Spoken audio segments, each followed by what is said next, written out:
అసలు శ్రీవల్లి ఈ ఇంట్లో ఎందుకు ఉండాలి?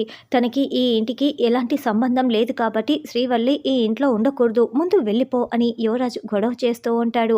శ్రీవల్లి అత్తయ్య గారి కూతురు కాబట్టి ఇక్కడే ఉంటుంది. నువ్వు వెళ్ళిపోమనడానికి నీకు ఎలాంటి అర్హత లేదు అని ధాత్రి చెప్తుంది. ఆ ఫోటో కాకుండా శ్రీవల్లి అత్తయ్య గారి కూతురే అని ఏదైనా సాక్ష్యం ఉందా? అలాగైతేనే శ్రీవల్లి ఉండాలి అని నిషి తేల్చి చెప్పేస్తుంది. ఎలాంటి సాక్ష్యాలు లేవు కాబట్టి ఇప్పుడు శ్రీవల్లి ఉండకూడదు రా అంటూ యువరాజు శ్రీవల్లి చేయి పట్టుకొని లాగపోతూ ఉంటాడు. సరిగా అప్పుడే సుధాకర్ ఆగు అంటూ గట్టిగా అరుస్తూ ఉంటాడు. నువ్వు చెప్పింది కరెక్టేరా. ఏ సంబంధం లేకుండా ఈ ఇంట్లో ఏ హక్కు లేకుండా శ్రీవల్లి ఈ ఇంట్లో ఉండటం కరెక్ట్ కాదు. అందుకే శ్రీవల్లి ఈ ఇంట్లో ఉండటానికి అన్ని హక్కులు, అధికారాలు నేను ఇస్తాను అని సుధాకర్ అంటాడు. ఏమిస్తావబ్బా అని వైజయంతి నిలదీస్తూ ఉంటుంది.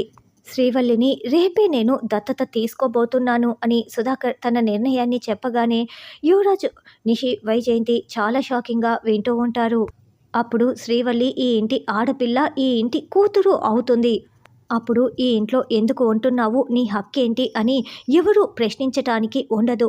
రామ్మ శ్రీవల్లి, రేపే నిన్ను దత్తత తీసుకుంటాను అని సుధాకర్ శ్రీవల్లిని లోపలికి తీసుకువెళ్తూ ఉంటాడు.